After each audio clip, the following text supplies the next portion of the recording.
মাঝে মধ্যে রাত 12টায় হোটেল থেকে আনা কালা ভুনা এবং ভুড়িতে ভাত খাওয়ার কিন্তু মজাই আলাদা।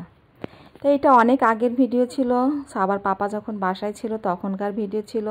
কারণ যখন ইন্টারনেট ছিল না তখন আসলে অনেক ভিডিওই ফোনে জমা হয়ে আছে, কিন্তু মনটা ভীষণ খারাপ, ভালো লাগছিল না। বাসায় কেউ নেই, সাবার পাপাও যেহেতু নেই, ছেলেও গেছে ঘুরতে, মা মেয়ে একাই আছি।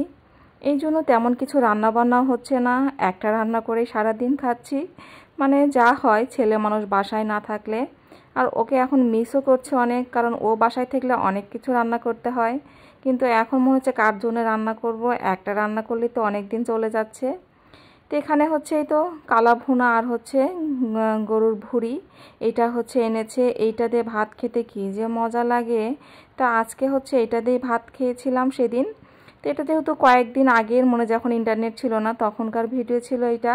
তো এখানে হচ্ছে রাত 12টা পার হয়ে গিয়েছিল, 12টার পরে এনেছিল। তো গরম গরম ভাত রান্না করে মা মেয়ে ছেলে সবাই মিলে খেয়েছিলাম। মানে খুবই মজাদার। মেয়ে আবার বলছে আমি ভাত বেড়ে দিচ্ছি, মানে সে আবার এখন একটু ভাত বাড়া শিখে গেছে। সে এখন নিজে নিজে নিজের প্লেটে ভাত বেড়ে নিচ্ছে। মেয়ে বাচ্চারা খুব তাড়াতাড়ি বড় হয়ে যায়, তাই না? কখন যে বড় হয় চোখের পলকে আসলে মেয়েটা তাড়াতাড়ি বড় হয়ে যাচ্ছে। সে দেখুন নিজের ভাত নিজেই বেড়ে নিচ্ছে, আমাকেও বলছে বেড়ে দিবে। তা আমি বললাম তোমার ভাইয়াকে বেড়ে দাও, সে আবার তার ভাইয়াকে ভাত বেড়ে দিচ্ছে।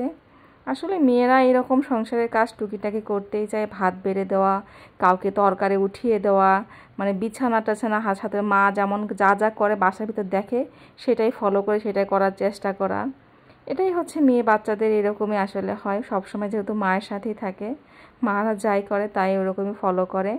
তো এখানে আমি একটু ভুড়ি ভাজি নিয়েছি, আর গরম করে নিই, অনেকক্ষণ আগে এনেছিল, কিন্তু খেতে খেতে ভাত হতে হতে একটু হয়ে গেছে। তো ভাবলাম গরম ভাতের সাথে এই একটু ঠান্ডা হলে সমস্যা নয়, খেতে ভালোই লাগবে। তো এখানে ভুড়ি ভাজা নিয়েছিলাম আর এই কালা ভুনা, মানে খেতে যে কী মজা লেগেছিল অনেক দিন পরে। আর এখন অনেক মিস করছি ভিডিও করার সময়, চাইলেও আর খেতে পাচ্ছি না, কারণ কে এনে দেবে, এনে দেওয়ার লোকই নাই। এই জন্য মানুষ বলে না, যখন আপনারা স্বামী থাকবে বাসায়, আপনি কার কাছে আবদার করতে পারবেন? এক বাবার কাছে, আর এক হচ্ছে বিয়ের পরে তার স্বামীর কাছে সব কিছু আবদার থাকে। যেমন সন্তানদের সবসময় তার বাবার কাছে আবদার থাকে, এটা খাবো ওইটা খাবো। সে রাত 12টাই হোক, 1টাই হোক আর 4টাই হোক, সে কিন্তু ঠিকই এনে দেবে।